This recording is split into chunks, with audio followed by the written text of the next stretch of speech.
Last week, I released the first episode out of 5 for my new 5-part series based on the new roller coasters coming to Florida in 2021.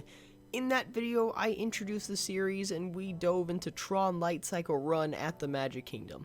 If you haven't seen that video yet, I highly suggest watching it before you get any farther in this video. So let's get right into episode 2.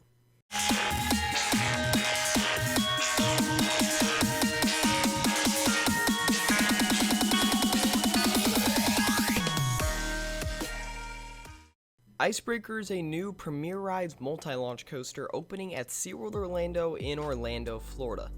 This will be the first of its kind by Premier Rides. You probably know this manufacturer from the Skyrocket 2s at various parks, Mr. Freeze Reverse Blast, and Full Throttle.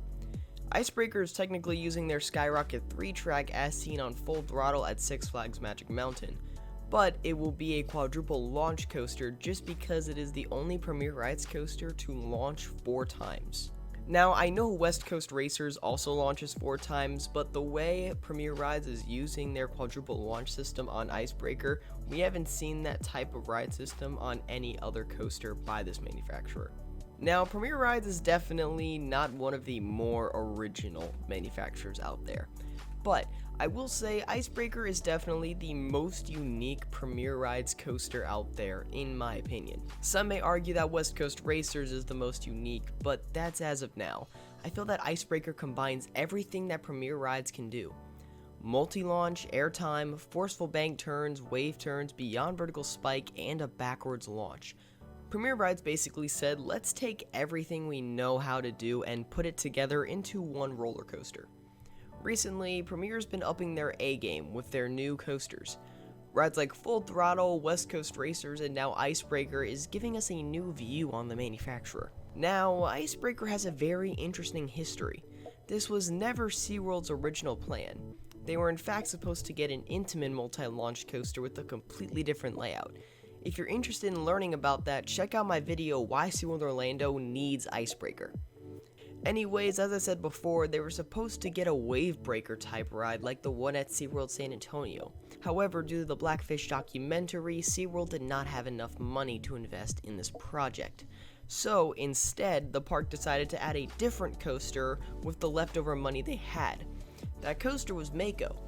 So later, SeaWorld invested in a family ride, which was Infinity Falls, and that was one of the only rides on the original concept art that actually ended up opening. So instead of adding a family coaster, SeaWorld decided to add smaller family editions like Infinity Falls and Sesame Street Land. Finally, when the time came to add a new roller coaster, they used what they had and asked their friendly neighborhood manufacturer Premier Rides to build a family-friendly roller coaster that can still provide thrills with a low height requirement. So Premier designed Icebreaker, the first coaster in Florida to include a beyond vertical spike, and if it opens first, the first coaster in Florida to include a top hat. This coaster was actually supposed to open in spring of 2020, but it was unfortunately delayed to 2021 due to the COVID-19 pandemic. We were able to see the transfer track test right before the park closed for 3 months, but that was about it. Speaking of the transfer track, let's talk about these trains. In my opinion, these are some of the best looking trains Premier Rides has made.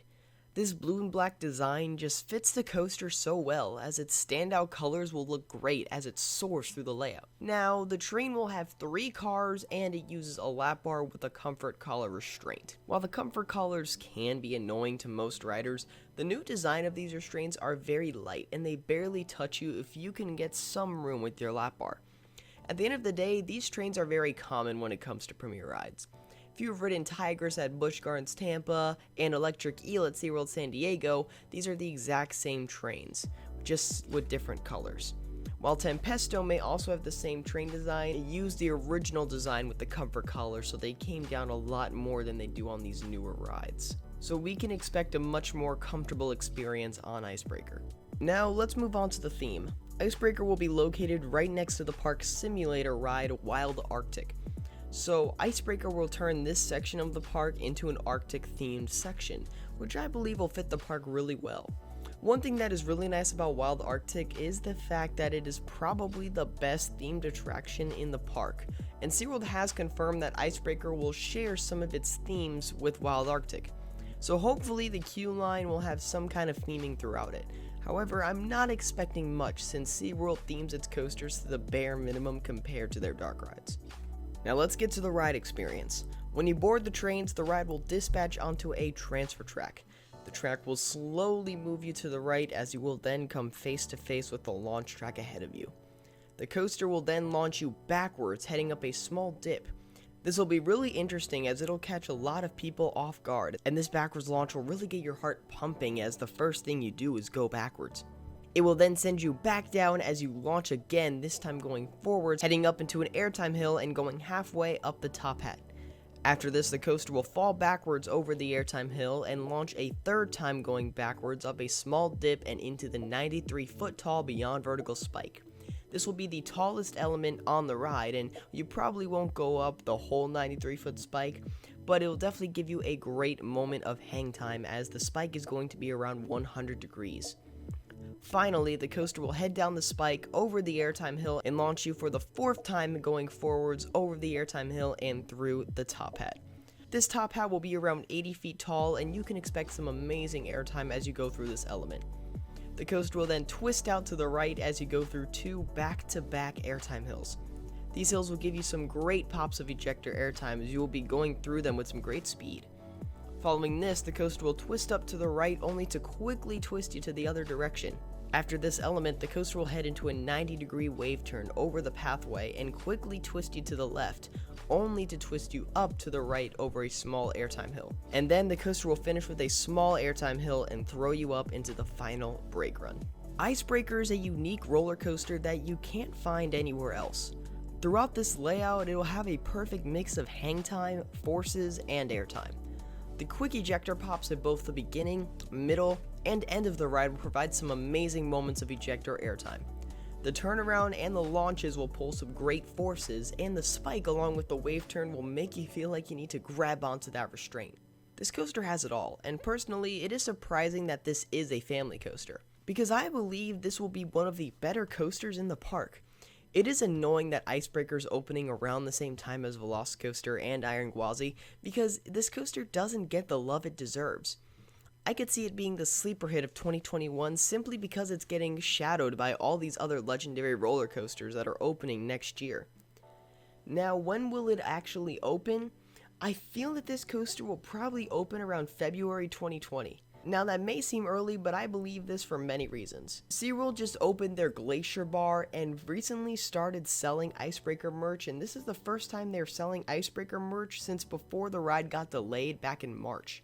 The fact that they're doing this and opening the bar themed to Icebreaker, they're definitely teasing that the ride is going to open soon and trying to prep it for its opening. We also have recently seen crew members getting back onto the Icebreaker construction site. And with rides like Velocicoaster opening just 10 minutes away, Icebreaker needs to open first for them to get the crowds and money in return. It would be really smart if SeaWorld tried to open this before Velocicoaster, because they obviously know about the huge Intamin coaster right next door. In the end, Icebreaker will be an incredible roller coaster that SeaWorld Orlando really needs. SeaWorld is a family park, but it does have more thrill rides rather than family attractions. Icebreaker will be that perfect split for the kids who aren't quite ready for Kraken, Manta, and Mako, but the kids who are getting tired of Super Grover's Boxcar Derby and Journey to Atlantis. I hope you guys enjoyed part 2 of my 5-part series. Again, if you haven't seen part 1 of the series where we talk about Tron Lightcycle Run, I highly suggest checking that out. And if you're new to the channel, please click that subscribe button for new content just like this every week. Stay tuned for part 3 as we will dive into Guardians of the Galaxy Cosmic Rewind opening at Epcot. This was Hunter from Theme Park Hunting. I'll see you guys later, and follow the thrill.